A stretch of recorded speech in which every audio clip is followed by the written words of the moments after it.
안녕하세요. 네, 오늘은 그동안 책 읽기에 대해서 이야기를 많이 했는데, 오늘은 글쓰기에 대한 이야기를 하려고 합니다. 아, 글쓰기가 쉽지 않잖아요? 그죠? 친구들 학교에서 글을 써야 할 때도 너무 많고, 한데, 그때마다 어떻게 써야 할지 잘 모를 때가 더 많은 것 같아요. 근데 선생님이 가장 기본적인 거, 가장 간단한 방법, 하나를 알려주려고 합니다. 뭐냐면, 네, 글쓰기 방법이라고 해서 우리 오늘 같이 알아볼 건데요. 딱 한 가지만 기억하면 돼요. 네, 모든 글은 어떤 글이든 처음, 중간, 끝이 있어요. 처음, 처음, 중간, 끝. 네, 이렇게 처음, 중간, 끝 세 부분으로 이루어진다 하는 걸 기억하는 게 제일 먼저인 것 같아요. 뭐 편지 글을 쓰든, 그 다음에 설명하는 글을 쓰든, 주장하는 글을 쓰든, 뭐 기행문이든, 어떤 글을 쓰든 다 처음, 중간, 끝이 있어요. 물론 처음, 중간, 끝을 부르는 말은 다 다르게 불려지기는 하죠. 하지만 처음, 중간, 끝 이렇게 세 부분으로 나뉜다라는 거는 다 공통적으로 적용할 수 있는 것 같아요. 그래서 처음 부분에는 어떤 걸 쓰냐 하면 늘 기행문을 쓰든 아니면 편지글을 쓰든 주장하는 글을 쓰든 독후감을 쓰든 어, 어떤 글을 쓸 거예요 하는 어떻게 보면 예고편을 쓰는 거죠. 내가 앞으로 이런 얘기를 쓸 건데 그거에 대해서 살짝 맛만 보여주는. 그래서 집에 들어간다고 생각하면 이렇게 살짝 문을 열어주는. 저 문을 살짝 열어보고 싶다 이런 마음이 들 수 있도록 또 막상 이렇게 문을 열었는데 너무 쿵 무거운 얘기가 아니라 아주 가볍게 이 안에 더 구경해보고 싶은데 이런 호기심이 들 수 있는 그런 얘기들을 처음 부분에 쓰고 중간 부분에는 물론 중간 부분부터 이제 하고 싶은 말을 막 할 수 있어요. 네, 하고 싶은 말은 처음에 들어가도 되고 중간에 들어가도 되고 끝에 들어가도 되고 사실은 상관은 없지만 아주 기본을 먼저 얘기한다면 선생님은 가장 뒤에 놓는 게 제일 좋은 것 같아요. 중심 생각. 가장 안정적인 방법으로는 중심 생각. 내가 하고 싶은 말. 쉽게 말하면 진짜 하고 싶은 말.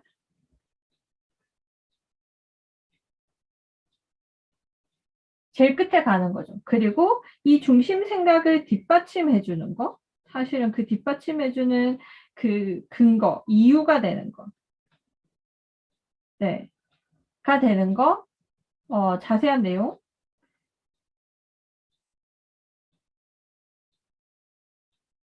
내용들이 중간에 들어가는 거죠. 물론 뭐 이렇게 중심 생각하면 생각하는 글쓰기에서 가장 많이 이야기할 수 있지만 다른 어떤 거일지라도 뭐 기획서를 쓰든 뭐 설명하는 글을 쓰든 이걸 설명하기 위해서 작은 가지들에 해당되는 거 그런 내용들이 중간에 들어오는 거죠. 그리고 네. 그래서 여기서는 여기 중간 부분을 쓸 때 가장 중요한 부분은 자세하게 쓰는 거예요. 자세히 쓰기. 선생님이 친구들한테 많이 하는 표현으로는 친절한 글쓰기를 하자라고 얘기 많이 하거든요. 친절하게 쓰기. 자세히 쓰고, 친절하게 쓰고. 이게 무슨 얘기냐면, 이런 거 있잖아요. 오늘 공원에 갔는데 낙엽이 너무 예뻤어요. 그 그 예뻤어요는 예쁜 거 알겠어요? 그럼 어떻게 예뻤냐고요? 어떤 게 예쁜 건데요? 예쁜 것도 사람마다 다 다르잖아요. 그러니까 그 부분을 조금 자세하게 쓰는 게 읽어내는 내 글을 읽는 독자로부터는 자세하게 풀었을수록 친절한 글이 되죠. 그냥 간단하게 좋았어요 라고 써버리면 불친절한 글이 되는 거죠. 나는 어떤 느낌인지 너무 잘 알지만 상대방은 그 글을 읽었을 때 내 표현을 봤을 때 모르잖아요. 그래서 친절하게, 자세하게. 네. 그래서 이 부분에 가장 내 중심 생각, 내가 하고 싶은 말을 뒷받침할 수 있는 내용을 자세하게 쓰는 게 필요하고요. 그리고 마지막으로 이제 중심 생각을 쓰고 보통은 이제 마지막에 보편화라는 게 있어요. 한 번 더 요약 정리를 하는데 반복되지 않도록. 여기가 마지막에는 항상 요약 정리해서 진짜 하고 싶었던 얘기를 한 번 더 얘기하고 끝나는데 이때 요약 정리를 해야 해라고 했더니 대부분 친구들이 이 앞에 있는 내용을 그대로 가져오기도 하고 그렇게 많이 해요. 하지만 마지막 부분에는 이 요약 정리를 하면서 같은 얘기지만 다른 얘기를 하는 거죠. 그러니까 좋았어요라는 얘기를 계속 하고 있었으면 마지막에도 좋았어요가 아니라 다시 한번 꼭 가보고 싶었다. 가고 싶다. 뭐, 한 번 더 강조하고 싶다. 뭐, 다른 말들 있잖아요. 다른 표현들을 쓰는 거죠. 근데 그거는 글을 많이 써보거나, 그리고 책을 많이 읽어서 어휘나 표현이 많으면 자연스럽게 할 수 있어요. 근데 그런 거 없이 그냥, 어떻게 글을 써야 되지 많이 고민만 하고 있으면 글에서 그런 표현이 안 나오거든요. 그래서 사실은 네, 선생님 늘 이렇게 깔때기지만 책을 많이 읽어야 돼요. 책을 많이 읽고 또 한 가지 이런 표현들을 더 많이 살려서 쓰고 싶다 그러면 사람들이 쓴 좋은 글들을 많이 보면 글이 많이 늘어날 수 있어요. 좋은 글을 쓸 수 있어요. 필사를 하는 것도 방법인데 어쨌든 그건 다음에 얘기를 하고요. 그러면서 이 보편화라는 건 예를 들어 이런 거예요. 이 글이 심청이에 대한 글을 썼어요. 지금 예를 들어서 심청이 거의 다 읽었죠? 네, 심청이가 효녀다 뭐 이런 얘기들 가지고 보통 이제 효녀일까 아닐까 눈먼 아버지를 두고 떠나버린 게 사실은 효녀가 아니다. 아버지의 마음을 아프게 한 건 효가 아니지 않냐 이렇게 생각하는 친구도 있고 아니다. 그래도 아버지를 위해서 목숨을 바쳤지 않냐. 그렇게 해서 효녀다 하는 친구들도 있는데 그거 가지고 글을 쓰면 마지막에 신청이는 그래서 효녀가 아니다라고 마무리를 짓고 앞에서 내가 했던 얘기들을 요약 정리를 했어요. 그럼 그냥 끝인가요?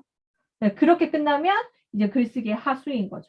그게 아니라 그러니까 그것도 쓰고 이 보편화로 해서 마지막 플러스 알파가 있어야 되겠죠. 플러스 알파. 그래서 거기에다가 이렇게 효라는 것은 그러니까 보편화라는 건 심청이 한 이야기만이 아니라 더 넓혀서 일반화시켜서 그러니까 보편화라는 건 하나의 특수한 상황이 아니라 모두에게 적용될 수 있는 그래서 여기서 핵심은 그럼 효잖아요. 효. 그러면 보편화시켜서 예를 들어 이렇게 쓸 수 있겠죠. 그래서 효란 부모님을 효란 부모님을 위한 것이다. 그래서 부모님의 마음을 아프게 한 마음을 아프게 하기보다 그분들의 여기서도 부모님의 계속 반복되잖아요. 그럼 이제 말을 또 바꿔줘야죠. 그분들의 어, 마음을 시원케 하는 것이 진정한 효라고 할 수 있을 것이다. 이런 식으로. 그러니까 지금 선생님 막 이제 준비돼서 한 게 아니라 네, 예를 들다 보니까 약간 네, 문장이 선생님 마음에 싹 들진 않지만 어쨌든 그러니까 예를 든 거예요. 그러니까 심청이로 이야기를 시작했다고 해서 심청이로 끝내면 안 되고요. 특수한 심청이가 아니라 보편적으로 지금 그래서 무슨 얘기를 하는지. 사실 이것도 사실은 어려워요. 왜냐하면 효라는 키워드를 찾아내야 되니까 보편화시켜야 하는 거니까. 그래서 아, 그러나 이것도 많이 하면 할 수 있어요. 네, 많이 하면 할 수 있어요. 책도 많이 보고 글도 많이 쓰면 충분히 할 수 있어요. 자꾸 하다 보면 자연스럽게 내가 여기서 그럼 보편화 뭘 시켜야 될지 뭐 이렇게 고민해서 하는 게 아니라 자연스럽게 할 수 있어요. 우리가 뭐 인라인 스케이트를 타거나 수영을 하거나 할 때 선생님한테 물론 이렇게 이론적으로 동작도 배우고 하지만 어느 순간 내가 머리로 여기선 이렇게 팔을 이런 각도로 내가 손을 이렇게 숨은 어떻게 쉬고 뭐 이렇게 막 고민해서 하지 않잖아요. 몸에 익숙해서 그냥 하잖아요. 그거랑 마찬가지로 책 읽기도 마찬가지고 글쓰기도 몸에 익숙해져서 쓸 수 있거든요. 그러니까 익숙해지려면 많이 해봐야겠죠. 네. 그래서 오늘 이렇게 처음, 중간, 끝 이렇게 글쓰기를 아주 간단하게, 정말 간단하게 선생님 설명했는데, 물론 문종별로, 그러니까 예를 들어 뭐, 아까 말한 대로 설명하는 글, 생각하는 글, 뭐, 네, 편집을 뭐 이렇게 문종별, 네, 글쓰기에 더 디테일한 자세한 방법은 또 있긴 있어요. 하지만 그거는 이제 한 편 한 편 선생님이 다시 설명을 할 거고 오늘은 가장 기본적인 거. 처음, 중간, 끝. 세 부분을 꼭 써야 되는구나 하는 거 한 가지랑 처음은 가볍게, 중간에는 자세히, 그리고 마무리 지을 때는 뭔가 보편화시켜서 멋지게 끝내야 되는 거구나. 요것만 딱 기억하면 좋겠어요. 이것만 기억하면 그 다음에 다 어떤 거든 다 넣을 수 있거든요. 네.